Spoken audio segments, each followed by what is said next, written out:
welcome to the Gracie Gatto podcast. I'm Gracie Gatto, and today we have Matthew Emerson. And Matthew is running for, I don't want to screw this The up, first district in New Hampshire. I'm in the first Democratic district primary. of New Hampshire in the Democratic primary. Welcome, welcome, welcome. And are you on the way to a campaign stop or because you're in your car? Of course, I'm out meeting the people, spreading the message, and gathering support. All right, so we're going to get right into it, okay? So you're one of nine Democrats and you live in Conway. About as far from the Manchester Seacoast center of gravity as NH1 gets. So make the case. Why does North Conway need you in this seat and why now? Because North Conway has yet to ever really, the North Country as a whole has yet to really be represented in Congress, as well as our values. People in New Hampshire, growing up in the North Country, there is kind of a distance between people who live in the cities and how they're viewed. In the North Country, we have more of a small town lifestyle, and because we don't have the economic engine that, say, Manchester has, we get neglected. Though we do provide uh, quite a lot of the tourists goes through us. We have a tourist-based economy. Mhm. In that when people want foliage, they go down the Kankamangas Highway all the way up to North Conway, the same place they go to OVP and shop. Well, it's that, and it's all the issues that affect everybody else in our state, whether it's energy, healthcare, childcare, the depreciation of schools, that hits the North Country even more because we're more spread out. Mhm. So you've called the establishment insulated and tone deaf. Name names. Who in this primary field is the establishment you're running against? Well, the eight other people in this primary who have been running for, I believe, just over a year now, I say they're insulated because they're all part of a coronation, and they are allowing the Miss Shaheen to gather this seat uninhibited, Mhm. without having to work for it. And I think that that is anti-democratic. Less than 5 grand. No PAC money. No wealthy donors, and you won't even take money from voters who want to give it, like me.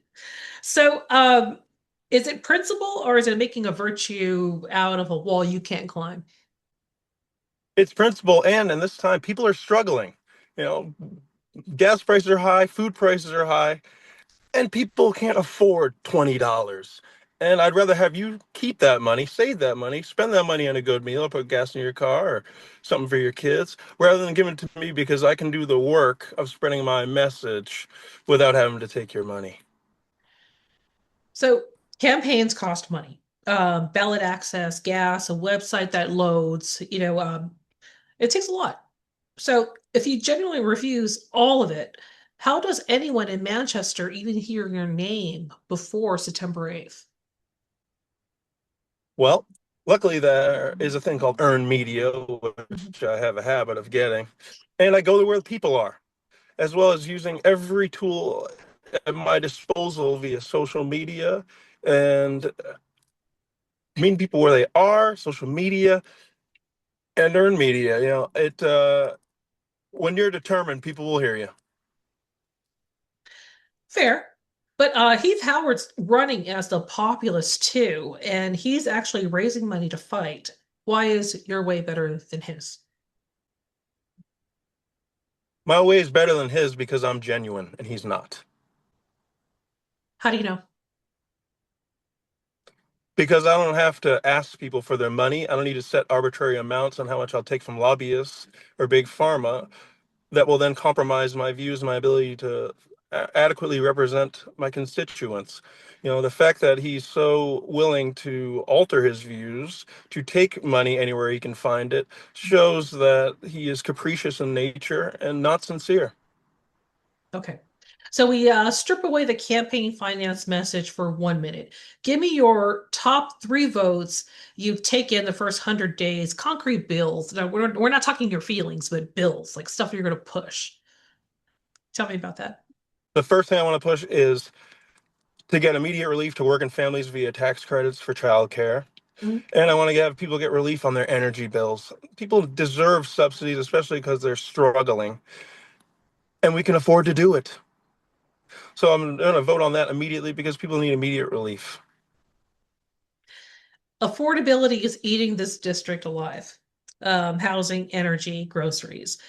What do you do in Congress about a North Country family's heating bill and the other eight won't or can't or won't do? Well, I have an all the above energy strategy. I really want us to wean ourselves off of our predominant energy source, which is natural gas. Mhm. In the meantime, that's fine. We need to get energy anywhere we can find it and allow people to have residential renewable energy sources. So we need to cut the regulations that are barring that are really only in place to maintain an energy company's monopoly and allow them to inflate their prices and harm working families. Hmm. Okay. So you're called an organizer. Organizing what exactly and for whom? Give me the receipts. I was an organizer for the New Hampshire Democratic Party in the 2018 election cycle in the first congressional district. And how did that work out? Well, I saw that then and now this Democratic Party singing the same old song and dance that's driven by their own self-interest and donors and special interest. Wow. There's a reason why they have a less than 20% approval rating. Yeah, no shit. Okay, next question.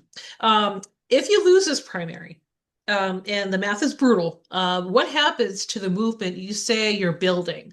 Does it have a Tuesday after, or does it evaporate? Like, Well, like any competitor, I don't think of losing. I only think about winning and how to win. If that were to happen, I'd think about it then. But until that time, I think that that's obsolete thought. I like your attitude. Okay, what's the one issue where you break from your own party right here, right now, on the record? Campaign finance, campaign finance reform. I, the Democratic Party, just as much as the GOP, is in bed with big money and special interests. And the fact that they are is one of the biggest hindrances to progress in our country. The fact that they will take other people's money and enrich themselves instead of working on behalf of the American people. That's one of the biggest issues that not many people know about is that Congress people spend a greater majority of their time dialing for dollars than they do working for your best interest. And I want to put an end to that. Excellent. Now, let's try to convince the listener who's never heard your name and has about 30 seconds of patience left, okay? Um, why is the long shot the right shot? Because I'm a vote that you won't regret. You will work for the people as a public servant versus what you can get out of the role. I'll be working for you full time and will not enrich myself. The salary that you provide is more than enough to me. Excellent. So we're gonna have a little a pop culture moment here since we're done with the homework stuff. Okay, what are you listening to right now? Like, what's your get up and go campaign? No, to get into that fight zone. Like, what are you listening to get you there? Well, my favorite artist is Sam Cooke, so he's always in rotation. But what's really been getting me is I've been listening to the soundtrack to The Good, the Bad, and the Ugly. I think that encapsulates this campaign very much so. We should throw in some Eye of the Tiger, some Rambo. Well, we're always going the distance. Going the distance. I just saw with a friend of mine. We just rewatched They Live. Ah, good, very good movie. Roddy Piper's in that, yeah. Yes, and God, and like those guys were huge. Like it was Keith David and yeah, Roddy Piper, and like the longest fight scene But yeah, was to put the glasses on so he could see the truth. yeah, Tells you. it's a funny thing, where I'd seen that image and that wording, obey, but I never knew Obey. where it originated from until I'd seen that film. Yeah, it's a classic. But to revisit it again with what we're going through now with media manipulation and, campaign stuff, it really does, you got to revisit it. Yeah. Well, I think it's symptomatic to the world that we're living in right now. Yeah, it's very Orwellian, you know. Mm. All right. Well, thank you. I'm not going to take too much of your time. I know you got places to go, people to see and babies to kiss and whatever it is you do. So I'm gonna let you go, Matthew. Thank you so much. You've given me a great interview. Well, Thank you for being an agent of chaos. I hope it's the first of many. First of many. I want to get you back when you actually win. And I then look we can forward to it. Know that election day is my 37th birthday, and I look forward to celebrating it with you. awesome. All right. Thank you so much. I'm gonna go ahead and end. This is the Gracie Gotta podcast. Thank you for sticking around, and we'll see you on the next one. My name is Matthew Emerson, and I'm running for Congress in New Hampshire's 1st Congressional District. I was born and raised in the Shadow Cathedral Edge in North Conway. After graduating Kennet High School, I lived the same barren reality as many in the 603, paycheck to paycheck. Then, at 21, without any experience, I thru-hiked the over 2,000-mile Appalachian Trail from Georgia to Maine. Coming down those mountains, with renewed confidence, I returned to school where previously I'd failed. And while working full-time at a country club cleaning locker rooms, I attended Chatham University, a historically feminist institution known for advocacy and environmentalism. Upon graduation, I worked for the NHGP as an organizer in the 2018 election cycle. Immediately, I witnessed why their approval ratings are so low. Then and now, the Democratic Party is singing the same old song and dance, and their leaders, far too self-consumed to read the room, don't seem to realize that we are sick of hearing that tune. Growing up in the Mount Washington Valley, I was fortunate to learn the merits of patience, persistence, and self-reliance. These are only words to some, but to us, they're embedded in our landscape and cemented in our citizens. It's the essence, character, and bedrock of our state. One inconspicuous night, our icon and enduring symbol, the great stone face, naturally came down. And in our anguish followed a deluge of demagogues, carpetbaggers, charlatans, fraudsters, grifters, swindlers, embezzlers, agitators, opportunists who came to buy, occupy, erode, and extinguish the live free or die spirit. I'm running because I see no other candidate in this race, none, fit to deliver the change that New Hampshire desperately needs, deserves, and demands. Before I address my innocuous rivals, here's a little secret you already know. Their enablers, overseers, donors, and special interests will enlist every owned entity in the establishment and instruct them to label me a spoiler, fringe, uncivil, unbecoming, unprofessional, unrefined, uncouth, chaotic, aggressive, angry, even mean. Rest assured, I've read their history books. Their playbook is predictable. First, on cue, they get performative with crocodile tears, clutching their pearls, whining, and wallowing in selective outrage, embarrassing themselves. Inevitably, screaming, "Cool it, you're only helping the other side." And in their desperation, they may even resort to pressuring State Representative Steve Woodcock into threatening me with detention like he did 20 years ago. This gauntlet of Goliath before us aren't Tories or Redcoats, but none are earnest. Now, my opponents, though disingenuous and boring, let's look at them.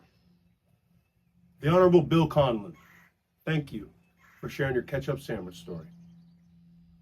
The Fair Shake Snake, Christian Urrutia, Airbnb boy, Mr. Checking all the boxes, a Florida-born Hudson native who scurried off to Maltonborough late last night, only to masquerade as a bold outsider just to use us as a step stool up his career climb. And why the move? Because the Urrutian name has been routinely rejected at the ballot box in Hudson for over a decade. Chico, no bueno. Heath Howard, the Gen Z, begging bourgeoisie, duplicitous beamer baby. You got a loud bark, but a baby's bite.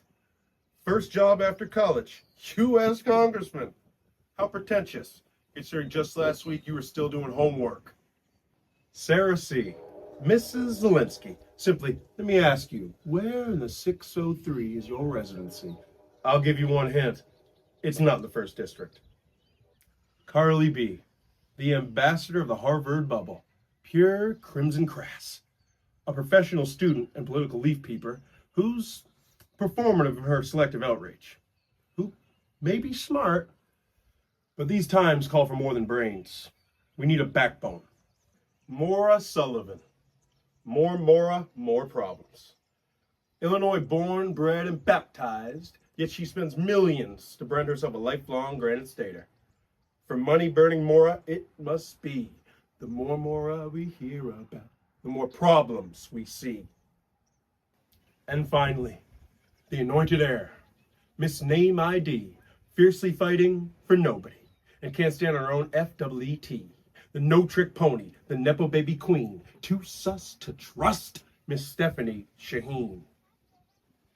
She, along with the always screwing you Sununus, be it Old Yeller, Papa John, Hiker Trash, Capricious Chris, the airline lobbyist, or the Crypt Keeper, Mr. Moneybags, John E. Dangerously.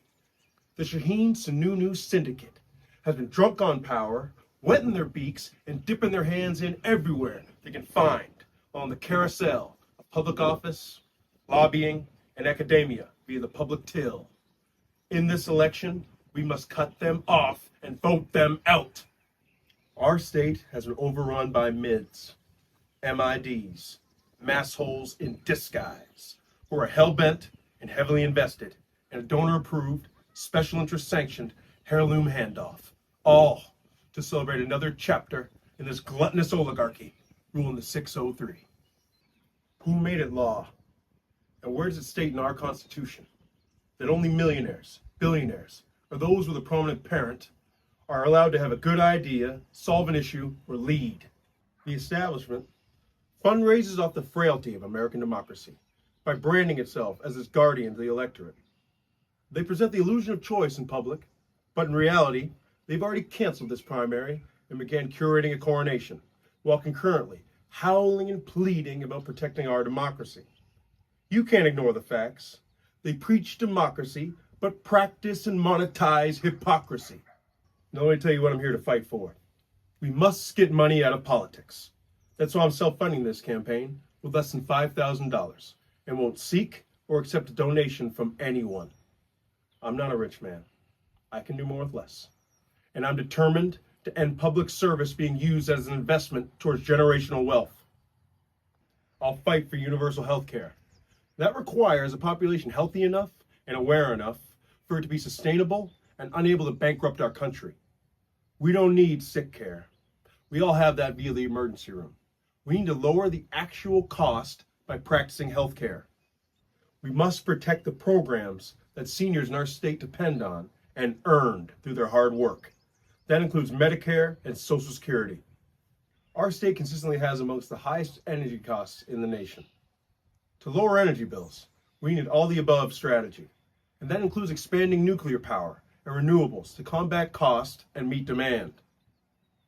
New Hampshire needs more energy and efficient infrastructure, where people don't have to travel across state lines to get goods, go to the hospital, or go to their jobs. Our hard-working citizens deserve jobs that pay a living wage, that will sustain a place to live and a decent quality of life.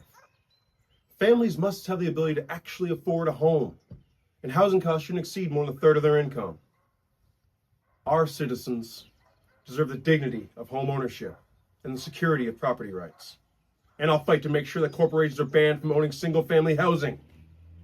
Public schools are a pillar of every successful community, and education in New Hampshire must be fully funded, and I'll work to make sure public money is not for profit schools.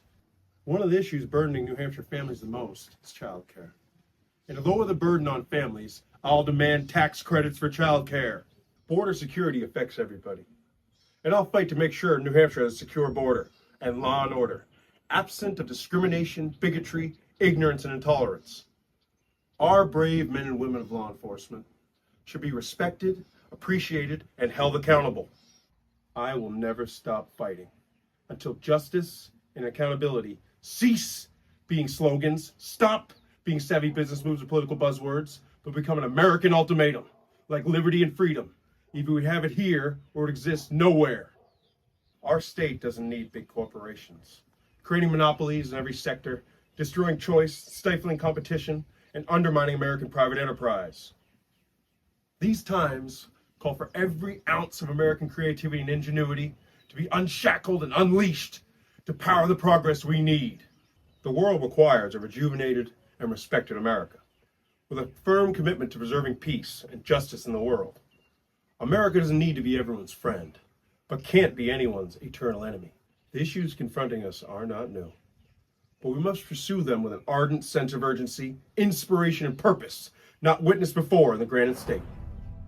To the unseen, unheard, and undeterred of the 603, those who know no party, sacrifice daily, pay their taxes, care about the community, are without prejudice, fiscally prudent, to all of you who've kept our motto alive, encompassing a great, quiet armada who remain eager, undaunted, and starved for their summons to greatness. History and fate have given us a very special opportunity to honor those who came before us. For our 250th birthday, we have the chance to do what's etched in lore. During the time of our founding, despite the odds, American patriots, numbering just 13 scrawny states, battled adversity and defeated an entrenched mighty empire, all by heeding General John Stark's words that death isn't the worst of all evils. In this election, we must come together and evict this apathetic, insulated establishment who's been stockpiling wealth and power, expediting our decline, barring anyone who doesn't look like them, go to their schools, have their friends, or thinks independently. No granite stater with good conscience can remain a spectator or silent observer. The stage is set. There can be nothing more fitting, more just, more patriotic for our timeless anniversary than toppling this monarchy. Our state needs, and this task commands, emboldened, steadfast citizens, desperate for progress, who will stand resolute and intransigent under the cynic's gaze into the face of peril. Because for over a year now, one by one, our opponents have been gloating about their experience, parroting platitudes, fawning over their polished resumes, immense resources, war chest, name ID, and electability. But none of that matters now. What's necessary now, they don't have. Can't borrow, can't learn, can't invent, can't inherit, can't steal, can't find, desperately need, and money will never buy. That's heart, nerve, courage, and a granite chin. Thank you, and live free or die.